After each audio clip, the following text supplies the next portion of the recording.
les gens de ce monde tiennent sur moi bien des propos. Et je sais tout le mal qu'on entend dire de la folie, même chez les fous. Pourtant, c'est moi et moi seul qui réjouis les dieux et les hommes. Aujourd'hui même, la preuve en est faite largement, puisqu'il m'a suffi de paraître devant ce nombreux auditoire pour mettre dans tous les yeux la plus étincelante gaieté. Tout de suite, vos visages se sont tendus vers moi, et votre aimable rire m'a applaudi joyeusement. Alors qu'il y a un instant, vous étiez assis, soucieux et triste. Chasser des âmes l'ennui. Pour réussir, je n'ai eu qu'à me montrer.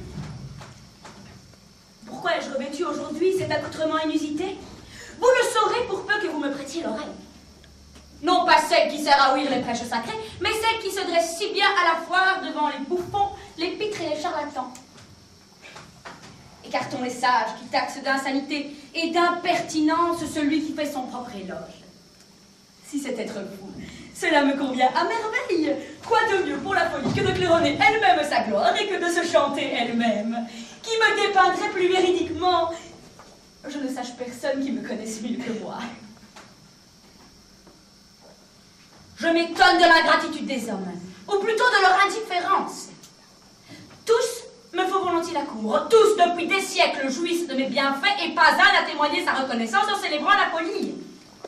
Alors qu'on a vu des hommes écrire en l'honneur des tyrans, de la fièvre carte, des bouffons de la calvitie, des mouches et de maints autres fléaux, vous entendrez de moi une improvisation non préparée qui en sera d'autant plus sincère. J'ai toujours eu grand plaisir à dire ce qui me vient sur le bout de la langue.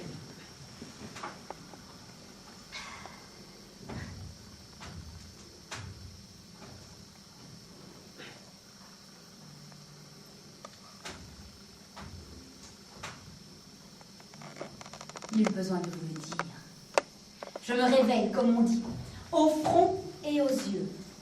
Et si quelqu'un voulait me prendre pour Minerve ou pour la sagesse, je le détromperais sans parler, par un seul regard, le miroir de l'âme le moins menteur. Je n'use point de phare. Je ne simule pas sur le visage ce que je ne ressens pas dans le cœur. Partout, je suis semblable à ce que je suis. Je suis, comme vous le voyez, cette véritable dispensatrice du bonheur. Je ne prends pas le déguisement de ceux qui tiennent un rôle de sagesse et se promènent comme des singes sous la pourpre et des ânes sous une peau de lion. Une ingrate race d'hommes, pourtant bien de ma clientèle, rougit en public de mon nom et ose en injurier les autres. Ce sont les plus folles, ceux qui veulent passer pour sages. Vous savez donc mon nom, homme. Quelle étiquette ajouter? Archifou? Soit. La déesse folie ne peut qualifier plus honnêtement ses fidèles. Mais on ne sait guère d'où je viens.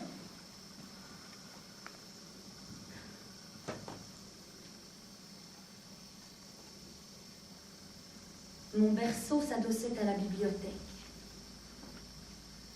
Babel sombre, où romans, sciences, fabliaux, tout. La cendre latine et la poussière grecque se mêlaient. J'étais haute comme un in-folio. Deux voix me parlaient. L'une, insidieuse et ferme, disait: la terre est un gâteau plein de douceur. Je puis, et ton plaisir serait alors sans terme, te faire un appétit d'une égale grosseur. Et l'autre: viens, oh viens au-delà des rêves, au-delà du connu, au-delà du possible. Et c'est le la chanter comme le vent des grèves, fantôme vagissant, on ne sait d'où venu, qui caresse l'oreille et cependant les feux. Je te répondis: oui, douce voix. Et c'est d'alors que date ce qu'on peut hélas nommer ma plaie et ma fatalité. Derrière le décor de l'existence plus noir de l'abîme, je vois distinctement des mondes singuliers. De ma clairvoyance extatique victime, je traîne des serpents qui mordent mes souliers. C'est depuis ce temps que, pareil au prophète, j'aime si tendrement le désert et la mer, que je ris dans les deuils et pleure dans les fêtes, et trouve un goût suave aux vins les plus amers. Que je prends si souvent les faits pour des mensonges que les yeux au ciel, je tombe dans des trous. Mais la voix me console et dit: garde tes songes, les sages n'en ont pas d'aussi beaux que les fous. C'était lui le dictateur, l'homme le plus puissant du pays. Et tout ce qui se rapportait à lui désormais serait écrit ou dit avec des majuscules. Il avait donc atteint l'ultime objectif de sa vie et ne pouvait raisonnablement plus rien désirer de plus. C'était lui le grand musicien, remportant un triomphe, et dans son crâne résonnaient encore les cataractes massives des applaudissements, ponctués de hurlements de délire, comme il n'en avait encore jamais entendu ni pour lui, ni pour les autres. C'était lui le grand chirurgien qui, devant un corps humain déjà aspiré par les ténèbres, l'avait libéré du cauchemar, en le recréant, pour ainsi dire, de sorte que le défunt avait rouvert les yeux et souri. C'était lui le grand financier, créditeur, amplifié d'une capitale à l'autre comme un lourd nuage d'or, au-dessus duquel il trônait, victorieux. Saint-Louis, les grâces savants, qui, dans un élan d'inspiration divine, venaient de percer dans son misérable bourreau la sublime essence de la formule suprême. C'était lui, le généralissime, qui, devant des armées en nombre bien supérieur, avait, par sa ruse et son énergie, transformé son armée épuisée et découragée en une horde de titans déchaînés. C'était lui le grand industriel, le grand explorateur, le grand poète, l'homme finalement victorieux après des longues années d'un travail laborieux et ingrat. C'était une merveilleuse matinée. C'était seulement l'heure rare et merveilleuse que peu d'hommes connaissent. Et il marchait, perdu dans cette exaltation indicible. À cet endroit de l'allée s'étendait une sorte de terrasse bordée d'une balustrade en fer forgé. La jeune fille se tenait là, appuyée sur la balustrade, et elle regardait distraitement en dessous.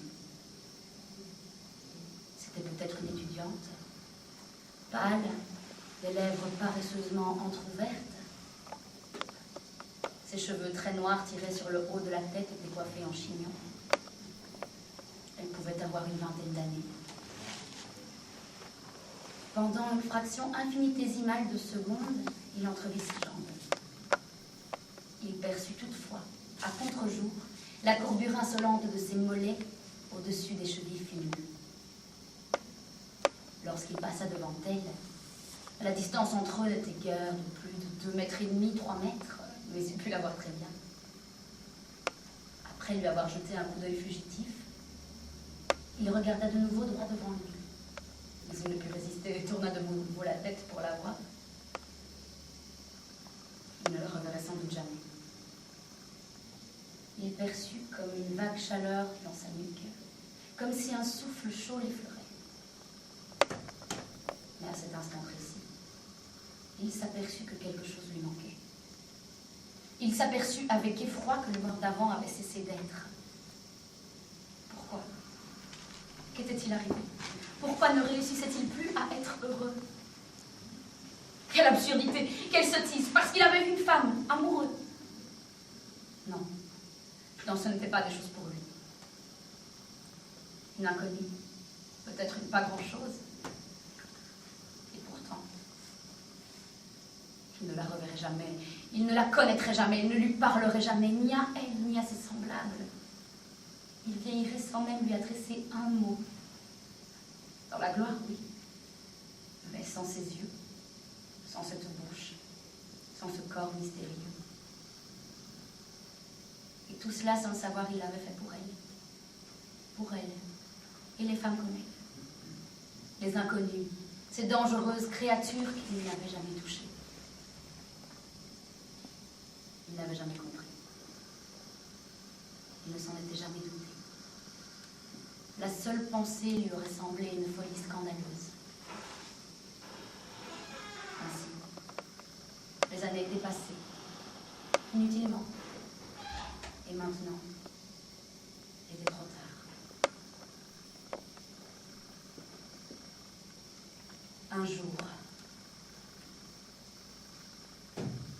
Un jour, bientôt peut-être. Un jour, j'arracherai l'ancre qui tient mon navire loin des mers. Avec la sorte de courage qu'il faut pour être rien, et rien que rien, je lâcherai tout ce qui paraissait m'être indissolublement proche. Je le trancherai, je le renverserai, je le romprai, je le ferai dégringoler, d'un coup dégorgeant ma misérable pudeur, mes misérables combinaisons de fil en aiguille. Vidé de l'abcès d'être quelqu'un, je boirai à nouveau l'espace nourricier. À coup de ridicule, de déchéance. Qu'est-ce que la déchéance? Par éclatement, par vide, par une totale dissipation, dérision, purgation, j'expulserai de moi la forme qu'on croyait si bien attachée, combinée, coordonnée, assortie à mes proches et à mes semblables, si dignes mes semblables. Réduit à une humilité de catastrophe, à un nivellement parfait comme après une immense trouille. Ramené à mon rang réel, au rang infime que je ne sais quelle idée ambition m'avait fait déserter. Anéanti quant à la hauteur, quant à l'estime, perdu en un endroit lointain, même pas, sans nom, sans identité. Clown, abattant dans la risée, dans l'esclavement, dans le grotesque sens que contre toute mesure je m'étais fait de mon importance. Je plongerai sans bourse, sans l'infini, sous-jacent, ouvert à tous, ouvert moi-même à une nouvelle et incroyable rosée. À force d'être nul, errat et risible. C'est un petit air qui fait grincer les dents, un sale refrain plein de mort et pourtant pas une goutte de sang, sans scrupules et sans cadeau, sans revolver ni poison. C'est la petite chanson des assassins sans couteau. C'est la petite chanson des assassins sans couteau. C'est la... En quelques mots, lançons une rumeur, une bien laide qui va droit au cœur. Reprenons-la tous en cœur. Sonnez crin-crin, jouez crécelle, quand canon frappe les mots, quand canon la ritournelle des assassins sans couteau. Quand canon la ritournelle des assassins sans couteau.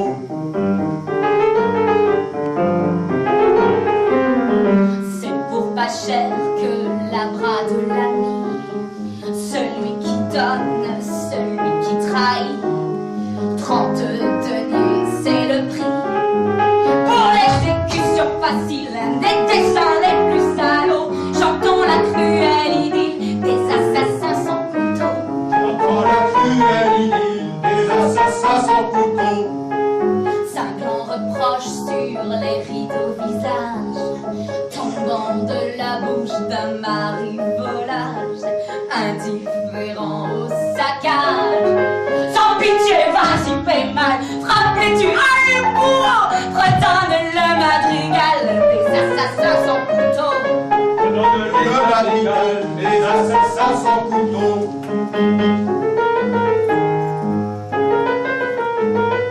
Ce que le pouvoir enivre et corrompt, les petits chefs à coups d'humiliation s'en servent sur tous les tons.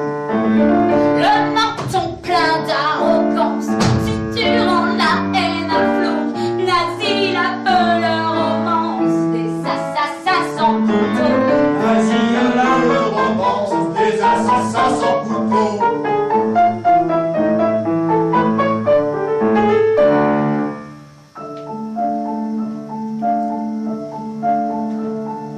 Toi qui la connais pour l'avoir chantée 1000 fois déjà sans être inquiété, méfie-toi, le vent peut tourner.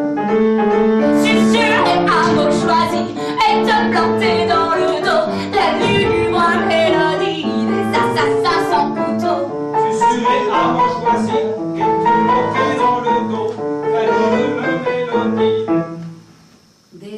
Assassin sans couteau. Je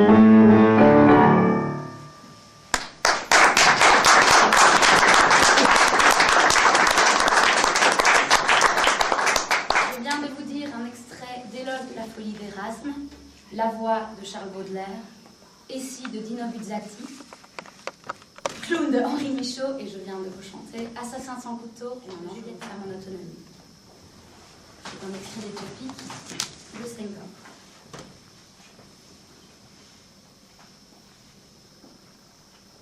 New York. D'abord, j'ai été confondue par ta beauté. Ces grandes filles d'or aux jambes longues. Si timide d'abord, devant tes yeux de métal bleu, ton sourire de givre. Si timide. Et l'angoisse au fond des rues à gratte-ciel, levant des yeux de chouette parmi l'éclipse du soleil. Sulfureuse ta lumière, et les fûts livides dont les têtes foudroient le ciel. Et les gratte-ciel qui défient les cyclones sur leurs muscles d'acier et leurs peaux patinées de pierre. Mais 15 jours sur les trottoirs chauves de Manhattan. C'est au bout de la 3e semaine que la fièvre vous saisit en un bond de jaguar. 15 jours sous un puits, ni un pâturage. Tous les oiseaux de l'air tombant et morts sous les hautes cendres des terrasses. Pas un rire d'enfant en fleurs, sa main dans ma main fraîche. Pas un sein maternel. Des jambes de nylon, des jambes et des seins sans sueur ni odeur. Pas un mot tendre en l'absence d'une bouche, rien que des cœurs artificiels payant monnaie forte. Et pas un livre où lire la sagesse. La palette du peintre fleurie des cristaux de corail. Nuit d'insomnie, nuit de Manhattan, si agitée de feux follets tant que les klaxons hurlent des heures vides et que les eaux obscures charrient des amours hygiéniques, tels des fleuves en crue, des cadavres d'enfants.